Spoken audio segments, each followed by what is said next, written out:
São 6 horas e 34 minutos, nós temos imagens agora ao vivo de novo da faixa de Gaza. Você segue acompanhando imagens da guerra, o som da guerra para quem nos acompanha pela rede Jovem Pan, maior rede de rádios do país, 6 horas e 34 minutos. Nós estamos mostrando mais uma vez o início, a retomada dos ataques em Israel.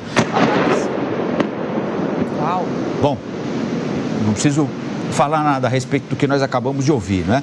Para quem está nos acompanhando pelo rádio, fortes explosões. Para quem está nos acompanhando pelas redes sociais, pela televisão, pelo Panflix, além do barulho, muita fumaça já em mais um dia de bastante sol na Palestina, na faixa de Gaza, e mais um dia de muita fumaça também, de muita fuligem, de muito chumbo no ar, de muito material bélico, mais um dia de confrontos. Nós já temos, segundo dados obtidos aqui pela nossa redação, mais de 2.100 mortos, mais precisamente 2.150 mortos. É óbvio que esse número já é muito maior do que esse, mas eles vão sendo atualizados aos poucos. 1.200 mortos em Israel, 950 mortos em Gaza. Você está vendo imagens da região litorânea da faixa de Gaza. Há pouco nós falávamos sobre o porto, está ali o porto, que foi completamente destruído ontem, numa intenção clara do exército israelense. Isso acontece frequentemente em todas as guerras, uma intenção de destruir qualquer espécie de infraestrutura que exista naquele ambiente. Os bombardeios são muito intensos, minha gente. Você que está acompanhando no rádio, está ouvindo o barulho. Você que está vendo pela TV, está vendo com imagem, está vendo pelo Panflix, além do barulho, está vendo o resultado dessas explosões. Num ambiente já destruído, nós estamos com a imagem, com a tela dividida em duas agora, para você que nos acompanha pelo rádio. Quem está na TV está vendo a imagem dividida em duas. São duas imagens ao vivo que chegam agora de Tel Aviv, da faixa de Gaza, 6 horas e 36 minutos por aqui, 12h36 na faixa de Gaza. É o 5º dia de ataques, é o 5º dia de respostas dadas por Israel aos atentados do último sábado, o pior atentado da história de Israel. Muita fumaça subindo, há quarteirões ali perto do porto de Gaza, como eu disse, totalmente destruído. Ainda dá para ver as embarcações todas queimadas ali, todas elas como se fossem carcaças queimadas, algumas delas ainda flutuando sobre a água parada do porto. É todo cercado por pedras, né? Isso faz com que a água fique um pouco mais parada do que a água do mar. Então, algumas embarcações ainda estão ali, todas elas queimadas. 6 horas 36 minutos, 6h37, nós seguimos acompanhando o 5º dia de ataques em Israel, com o som da guerra, com a imagem da guerra, aqui na Jovem Pan. Você não perde nada, né, Lívia? Pois é, e essa descrição que você fez é muito fiel ao que a gente está vendo para quem está na rádio. O Edu até separou as imagens para gente, gravadas há alguns minutos atrás, que você está vendo para quem está nos acompanhando em vídeo. Do lado, são essas imagens do lado direito, né, Edu? São as imagens... Exatamente. Do lado esquerdo você vê muita fumaça, exatamente como o Colombo descreveu. Do lado direito, você está acompanhando, para quem está nos vendo agora, exatamente o momento desse bombardeio que ocasionou toda essa fumaça que você está acompanhando do lado esquerdo da tela. E dá para ver que o bombardeio foi exatamente nessa região do porto, que nós destacamos para você, como as embarcações já queimadas, destruídas, mas ainda assim essa região continua sendo alvo de bombardeios de mísseis por parte de Israel. Para a gente entender como essa guerra chega agora no 5º dia, essa guerra que envolve Israel e palestinos, mas obviamente é bom a gente separar. Uma coisa é falarmos da Palestina e do que querem os palestinos, do que desejam e do que necessitam os palestinos, e outra coisa é falar da atuação do grupo terrorista Hamas, desse braço armado do Hamas, que é esse grupo terrorista. A gente tem um convidado agora para a gente entender um pouco mais como o conflito chega nesse 5º dia, que é o analista de relações institucionais da Stand With Us Brasil, Augusto Lerner. Augusto, bem-vindo, bom dia para você. Espero que você se acostume, porque esse é o som que a gente está ouvindo desde o início da edição de hoje. Muito bombardeio e muito tiro aí na faixa de Gaza. Bem-vindo, bom dia. Bom dia a todos e espero ajudar a tirar algumas dúvidas e questões pontuais sobre o 5º dia do conflito entre Israel e o Hamas. Uma preocupação que nós levantamos agora há pouco, mais no início do jornal, foi a possibilidade de uma escalada da guerra que já chega num ponto de muito tensionamento. A gente vê nas imagens o quão destruída já está a faixa de Gaza. Nós não temos imagens agora de Israel, mas há pontos também muito sensíveis que são atacados pelo exército, pelos terroristas, digamos assim, do Hamas. Qual é a real possibilidade de uma escalada com uma participação mais efetiva de Síria e Líbano? Trouxemos há pouco informações de que grupos terroristas já têm investido contra Israel e foram correspondidos. Mas os governos ainda não se envolveram, né? Qual que é o cenário que a gente tem nesse momento em relação a isso? A situação no norte de Israel é muito preocupante e rapidamente a situação está se escalando muito grande. É muito importante todos ficarem acompanhando, claro, a situação em Gaza, no sul de Israel, entre os combates entre Israel e o Hamas, os palestinos do Hamas. É importante fazer essa divisão. Israel não está lutando contra os palestinos, está lutando contra o grupo terrorista Hamas. Exato. Isso é uma importante questão a ser sempre ressaltada por todas as pessoas que estão informando no conflito. Mas agora, voltando para a sua pergunta, o conflito no norte está escalando rapidamente. O que está acontecendo no norte é trocas de tiros, de mísseis contra o Hezbollah, que é um grupo xiita, paramilitar, terrorista, amplamente apoiado pelo Irã. Essa questão está rapidamente se escalando. Como eu disse, o Hamas já declarou, o Hezbollah já declarou que atirou mísseis teleguiados contra veículos das forças de defesa de Israel. Isso é uma informação muito importante de agora de manhã aqui no Brasil, início da tarde em Israel, são 12h41 em Israel. É uma informação que escala o conflito no norte do país rapidamente.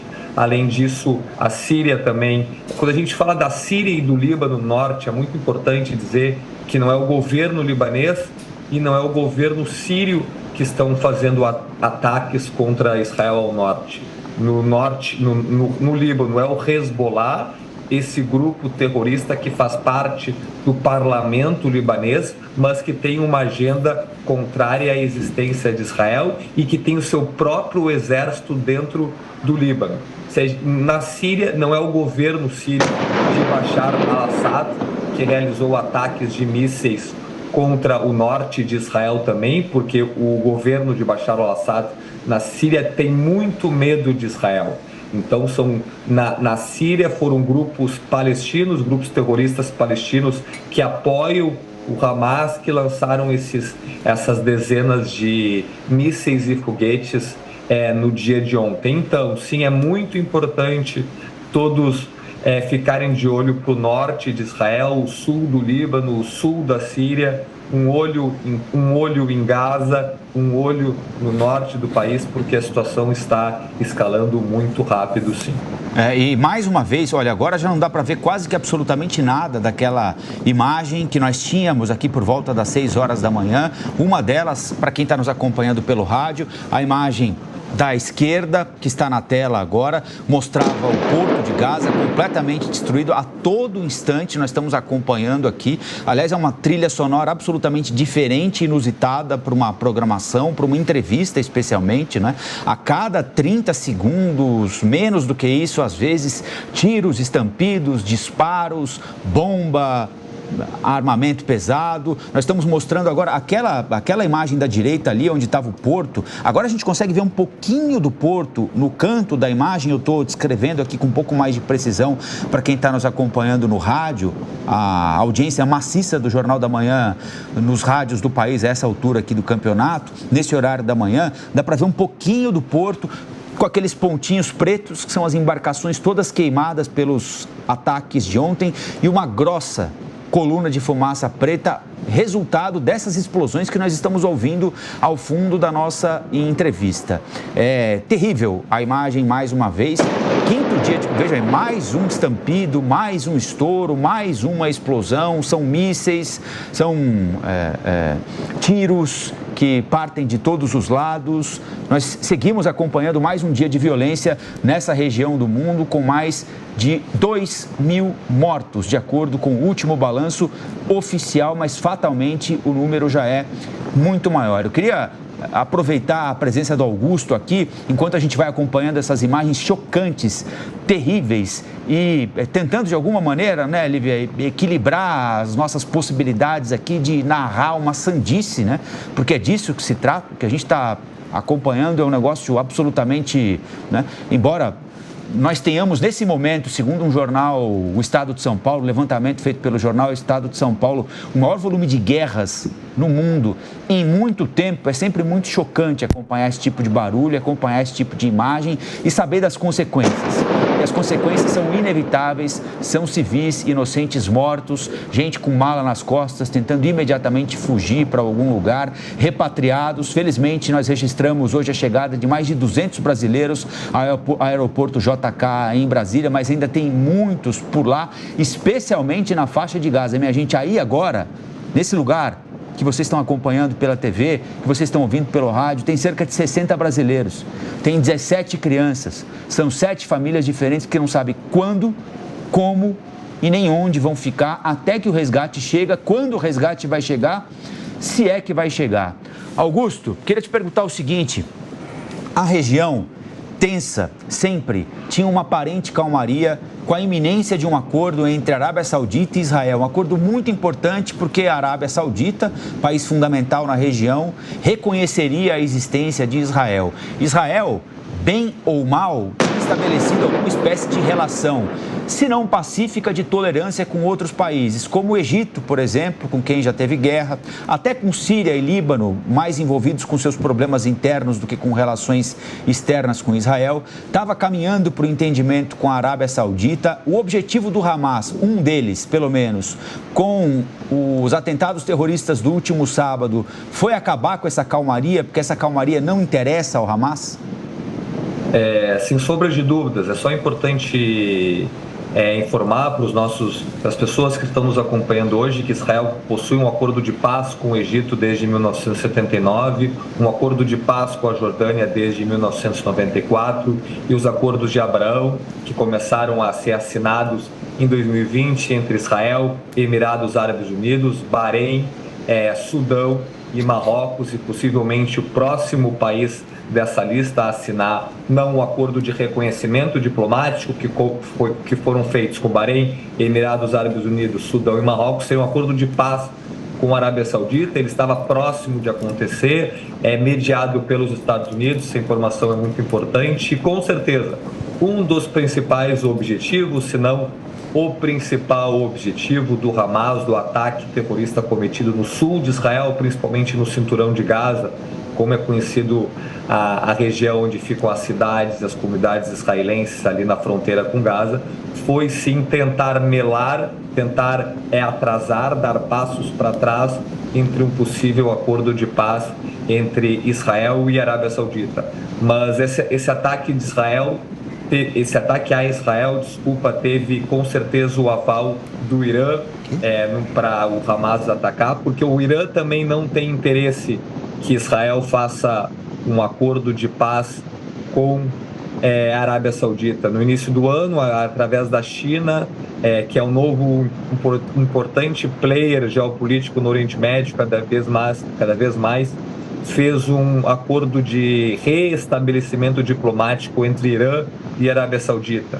E os Estados Unidos, para não perder força política no Oriente Médio, estava mediando esse acordo de paz entre israelenses e palestinos. Então, com certeza, tem a nuance, tem a autorização, esse ataque do Hamas, do Irã, também com a intenção de inibir e dar passos atrás desse acordo de paz entre israelenses e sauditas. E deu, desculpa interromper aqui a Lívia, mas deu passos atrás, Augusto? Você acha viável ainda? Eu acho que vai acontecer o acordo de paz, sim, mas com certeza agora não. Agora todo o foco de Israel está concentrado principalmente para a região sul do país, na faixa de Gaza, mas também na questão norte do país. Depois que essa guerra terminar, a gente vai ver quais são as possibilidades de paz entre israelenses e palestinos. Os Estados Unidos, que eram um dos grandes interessados nesse acordo e o principal mediador diplomático entre israelenses e sauditas, também diz que não tem a intenção de deixar o acordo morrer, e acredito que também não é da intenção e do desejo de israelenses e de sauditas. Augusto, deixa eu relembrar alguns números e trazer alguns dados novos aqui para essa conversa, para que você analise uma outra questão para nós também. Reforçando o número que a gente tem trazido desde o início da manhã, o último levantamento oficial de mortos, 2.150 mortos até agora, em razão desse conflito, 1.200 do lado de Israel, 950 na faixa de Gaza. A ONU divulgou também ontem alguns dados em relação a essas incursões. São mais de 5 mil prédios na faixa de Gaza já atingidos de alguma forma, parcialmente ou até completamente por causa desses bombardeios. Quase 800 residências completamente destruídas. São cerca de 610 mil pessoas sem abastecimento de água e também com dificuldade de ter acesso a saneamento. São 187 mil pessoas, quase 200 mil pessoas desabrigadas, e algumas dessas pessoas estão sendo levadas em grupos para locais que a ONU, que esses grupos que atuam pela ONU entendem serem talvez pontos um pouco menos vulneráveis, menos visados, digamos assim, pelos israelenses que estão contra-atacando, lançando essas bombas também. E o abastecimento de energia também está muito precário, funcionando apenas entre 3 e 4 horas por dia. Uma imagem ontem à noite, Lívia, eu estava vendo uma imagem ao vivo ontem, essa imagem aí, provavelmente, você não enxerga absolutamente nada. Tudo destruído, É como se você estivesse filmando uma parede preta, pintada de preto. Não se vê absolutamente nada, porque a energia funciona no período do dia. Sim. Então, à noite... Que é quando precisa mais, né? À noite é todo mundo na escuridão absoluta. Agora, você imagina o que é você, civil, inocente, saber que está numa área de 270 quilômetros quadrados, arredondando, o plano piloto de Brasília, acho que essa comparação é muito bem-vinda, 2 milhões de pessoas, uma série de guerrilheiros do Hamas e o exército israelense atacando a região, no escuro absoluto, no breu absoluto. Sem informação, sem internet, sem saber onde as próximas bombas vão cair. Muitas vezes sem alimento, sem água, provavelmente. Água. É o cenário que se tem hoje. E, inclusive, pensando nessa questão, a própria ONU, ontem a gente falou sobre isso aqui no Jornal da Manhã, a própria ONU condenou esse cerco total que Israel fez à faixa de Gaza, impedindo a chegada desses suprimentos de energia elétrica, de água, a esses mais de 2 milhões de habitantes dessa região, dessa área bastante afetada pelo conflito. Agora, Augusto, é muito difícil, a gente tem até dificuldade de encontrar algumas palavras para perguntar o que eu vou te perguntar agora. Numa situação como essa, eu, como jornalista, não imagino que haja como se falar em alguém que esteja ganhando esta guerra. Mas se você for fazer um balanço do que aconteceu até agora e levando-se em consideração a potencialidade da defesa de Israel e de tudo que se tem de informação a respeito desse poder bélico do Hamas, quem até agora estaria na frente no conflito? Eu vou usar essa expressão. Estaria na frente no conflito. O que você teria a dizer para a gente em relação a isso? Eu acho que, primeiramente, é importante ressaltar que todos estão perdendo. Principalmente os civis israelenses, mais de 1.200 civis israelenses assassinados a sangue frio por Hamas, e também os palestinos na faixa de Gaza estão perdendo muito, não por causa do exército de Israel, mas sim por causa do controle do Hamas na faixa de Gaza. Mas fazendo uma análise mais militar do conflito, nos primeiros dias de sábado, a invasão do Hamas no sul do país, foi uma vitória tática inicial do Hamas, que nenhum analista, nem as forças de defesa de Israel esperavam que isso pudesse acontecer. E pelo número de mortos e pelo tamanho do controle do sul de Israel que o Hamas conseguiu adquirir. Então isso foi uma vitória momentânea do Hamas no que tange a questão do campo militar, Isso é importante ressaltar. A gente está fazendo uma análise militar nessa situação. Rapidamente, Israel, em 48 horas, conseguiu controlar todo o sul do país. Isso foi uma importante aquisição, podemos dizer assim, de Israel no sul com a faixa de Gaza.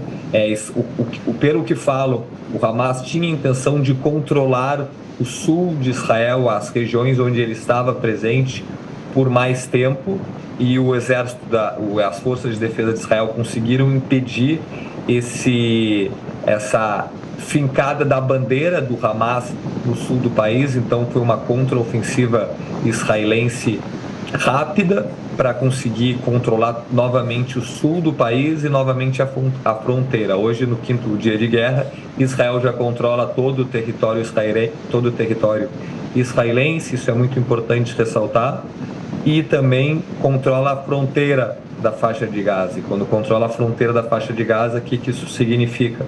Que não está mais entrando, não estão mais invadindo Israel pela fronteira. Então isso é uma outra ganho militar de Israel, essa rápida retirada dos terroristas da faixa do Hamas no sul do país. Ao mesmo tempo, os ataques aéreos também de Israel a instalações militares do Hamas. É sempre importante dizer, Israel não está atacando os civis na faixa de Gaza. Quando Israel vai lançar mísseis contra prédios ou áreas que possam ter civis que estão sendo utilizados pelo Hamas, 30 minutos, 1 hora antes, Israel liga para as pessoas, lança avisos que o prédio vai ser derrubado por causa da utilização do prédio pelo grupo terrorista Hamas, e a partir disso o prédio é esvaziado. Israel ataca a localidade. Israel é o único exército do mundo que faz isso. Isso é muito importante ressaltar na questão militar. Nenhum outro exército do mundo avisa antes de atacar. Para minimizar o número de civis mortos na faixa de Gaza, sempre Israel avisa para os moradores do bairro, da região, do prédio, consegue ligar, consegue avisar por mensagens de texto que aquele prédio vai ser derrubado porque está sendo utilizado pelo Hamas. Então não existe hoje em dia quem está muito bem ganhando ou perdendo. Isso vai ser muito mais possível de fazer uma análise quando Israel entrar, e se entrar, mas a possibilidade é muito grande, via terrestre na faixa de Gaza nos próximos dias. Pois bem, conversamos com Augusto Lerner, da Stand With Us Brasil, analista de relações internacionais, a quem agradeço por essa análise aí do conflito nessa primeira hora de Jornal da Manhã. Bom dia, muito obrigada, Augusto. Bom dia, muito obrigado e sempre à disposição. Obrigado.